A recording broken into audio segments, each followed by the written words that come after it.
नमस्कार बंधुगण, आज जानिबा विंड टर्बाइन केमिति काम करे एवं या द्वारा विद्युत शक्ति किपरि उत्पन्न हुए ताहा आज जानिबा एई वीडियो रे।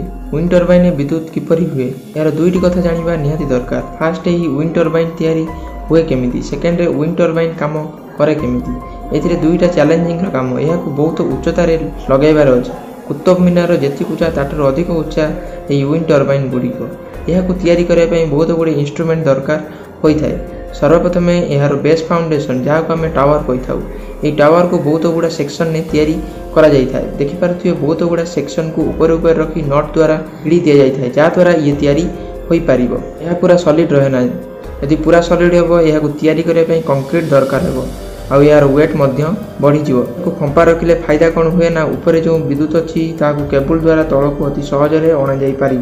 यदि फंपा न था बाहर पटे आने को पड़ता, भीतर पटे आसे से केबुल सुरक्षित रहे। भीतर पटे सीढ़ी तैयारी करा जाय थाए।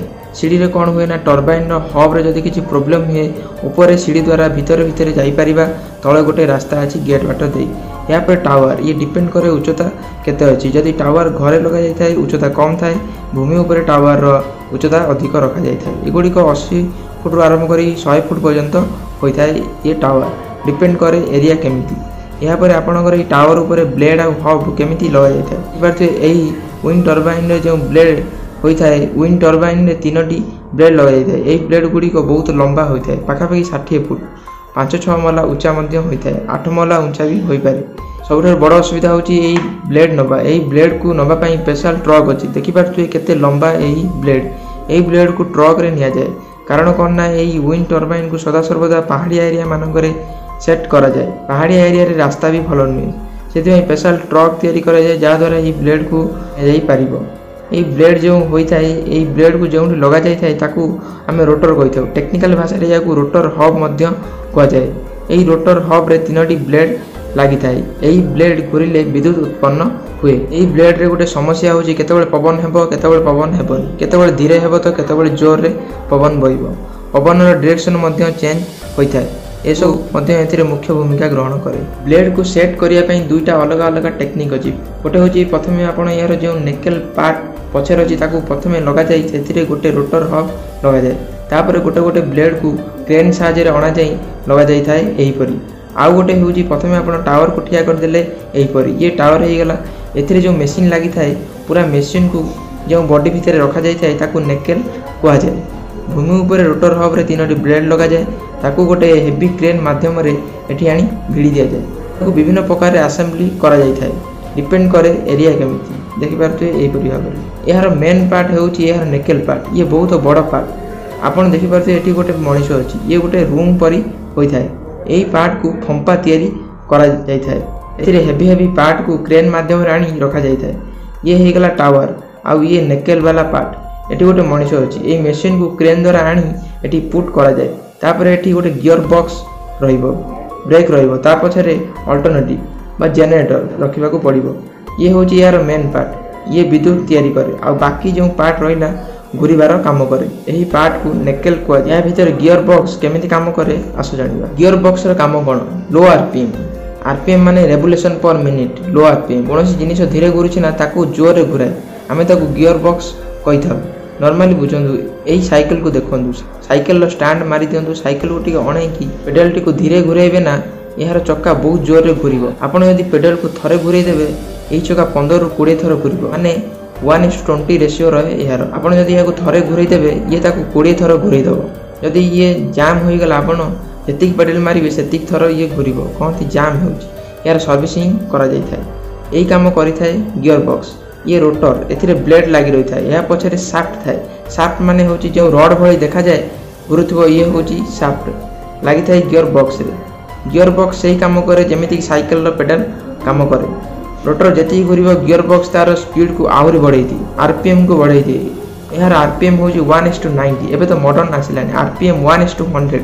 माने एई विंग जति थरे घुरिबो ता भितर से 100 थर घुरी सारिथिबो। आपन लागुथबो ये तो धीरे धीरे धीमे घुरुची।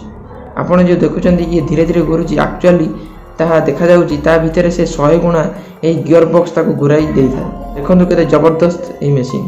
देखंतु पवन केतेबेले धीरे तो केतेबेले जोर रे बहिबो। पवन बेग कम भी होई जाए। केतबेले 11 किलोमीटर पर आवर रहिथा बेले 90 किलोमीटर पर आवर स्पीड रहिथा। एई टरबाइन को दरकार maximum speed 80 kilometre per hour. यदि धीरे घुरिबो ना ताकू से जोर रे घुरेइबो। बात्या समय रे एई टरबाइन ऑलरेडी जोर रे घुरिबो, सेति पई एथिरे गोटे ब्रेकिंग सिस्टम लगा जाय थाए। साइड रे गोटे ब्रेकिंग सिस्टम लगा जाय थाए। जदि ओवर स्पीड हुए गियर बॉक्स रो स्पीड को धीरे कर दिए। ने या भीतर जो स्पीड जाउची से डिपेंड करे ना कि बाहर केते जोर पवन बहुची कि ब्लेड केते जोर रे घुरुची। आपण जेतबेले गाड़ी चलाउचंदी स्पीड बढ़ाइबार अछि कोन करंती गियर चेंज करंती। 4 नंबर गियर रे भी सेति की जीवो। गियर बॉक्स कोन करे ना आरपीएम को बढ़ाइबा और कमेइबा काम करे। आ ब्रेकिंग सिस्टम ब्लेड रो ओवर स्पीड को धीरे कर दिए ब्रेक लगेकी। एही परी गियर बॉक्स पछरे जो शाफ्ट लागि था ये होची जनरेटर बा अल्टरनेटर हो जाए। ये घुरिबो। आपण को जणा थिबो यार बाहर पटे गोटे मैग्नेट भीतर गोटे छोटो मैग्नेट अछि। छोटो मैग्नेट रे ए शाफ्ट लागि थाए। छोटो मैग्नेट घुरिले इंडक्शन रो फ्लक्स उत्पन्न हेबो, विद्युत उत्पन्न हेबो। पछरे जो जनरेटर अछि विद्युत तयारी करे। एही विद्युत कंप्लीटली तयारी होई जाए। एठी जो विद्युत तयारी होउची ताकू कोन करा जाय ना केबल द्वारा तळकू पठेई दिया जाए। विंड टरबाइन रे गोटे समस्या আছে पवन डायरेक्शन चेंज हो जाए। केतबेले पश्चिम रे तो केतबेले पूर्व रो पवन होए। यार स्पीड को हमें गियर बॉक्स द्वारा मैनेज कर देलु। पवन धीरे बइले गियर बॉक्स ताकू 90 रु 100 गुणा बढ़ाई दिए। पवन जोर रे बइले ब्रेकिंग सिस्टम स्पीड को कम कर दिए। स्पीड रो प्रॉब्लम रो सॉल्यूशन हे गला। बे प्रॉब्लम आसी गला डायरेक्शन को मैनेज करिया पई यार नेकेल वाला पोर्शन एई पोर्शन को नेकेल कहा जाए। यार ठीक पछरे एनीमोमीटर लागि थाए। एई एनीमोमीटर पवन डायरेक्शन देखि थाए। सेही हिसाब रे यार बेको को नेकेल वाला पोर्शन को पूरा बुलेई दिए। ए जेउठी बुले तार तळ भाग को यो कहा जाए। घुरिबा को योइंग कहा जाए। इंग्लिश रे आईएनजी लागि गले बुझि जिवे काम होउची। डांसिंग लगा देले डांसिंग ईटिंग गोइंग काम चालू रहउची। विंड टरबाइन रे योइंग बहुत जरूरी। योइंग जेउ होई थाए नेके वाला पार्ट आ टावर मध्य रे यो करथाय। यो करबा द्वारा यार बेक पूरा बुली जाय थाए। जेउ डायरेक्शन में पवन आसीबो ऊपर जेउ एनीमोमीटर अछि कहि दो भाई पवन डायरेक्शन आडे अछि। टावर सेमिति छिड़ा होइतिबो आ ऊपर जेतिको पोर्शन अछि पूरा बुली जिवो आ भल से घुरिबो। डायरेक्शन किछि भी हो बा स्पीड किछि बा हो या आराम रे घुरिबो। याकू केवल भल पवन दरकार। सेति पई याकू समुद्र कूल रे ओ पहाड़िया एरिया रे सेट करा जाय थाए। सेट करिया पई बहुत कॉस्टली होई थाए। देखु तो केते काम गोटे दीटा न्यूज 200-300 टा लगे दिया जाय थाए जहा द्वारा एथिरे विद्युत तयारी होई परिबो। एथिरे कोन हैला ना पछरे जनरेटर द्वारा विद्युत उत्पन्न होई गला। एथिरे जो विद्युत उत्पन्न हैला ताकू केबल द्वारा तळकू अणा जाय। जेतबेले विद्युत टावर रो तळकू आसे तळे गोटे ट्रांसफार्मर लागि थाए जे यार वोल्टेज को बढ़ाई दिए। देखि पारते जेते सब टावर अछि सब विद्युत तळकू पठेई दबो। आ गोटे मेन केबल माध्यम रे विद्युत को पावर सब स्टेशन पर्यंत पठेई दिया जाए। सब स्टेशन ने विद्युत को कलेक्ट करी ताकू विद्युत ग्रिड हाउस को पठेई दिया जाए। वोल्टेज केबे भी कम हेबनी। गियर बॉक्स स्पीड को सब बेले सेम रखे। सेति पई विद्युत सेम आसे। जदि वोल्टेज कम बेसी हैला तळे ट्रांसफार्मर लागि सब स्टेशन गले सेठी ऑलरेडी ट्रांसफार्मर लागि थाए। एही प्रकार विंड टरबाइन साहाय्य विद्युत उत्पन्न करा जाए। एही टरबाइन ने सबुठ बड़ खराब गुण हैला याकू बहुत कॉस्टली। सेकेंड या को सब जगह इम्प्लीमेंट भी करी हेबनी। यूपी बिहार नॉर्थ इंडिया रे कम यूज हुए किंतु पहाड़िया area Himachal Pradesh मानकरे coastal area मानकरे या को विपुल मात्रा रे व्यवहार करा जाय थाए। या द्वारा किछि लॉस मध्य हुए। लॉस किछि अधिक नै परिवेश प्रदूषण को ये बहुत कमेई दी।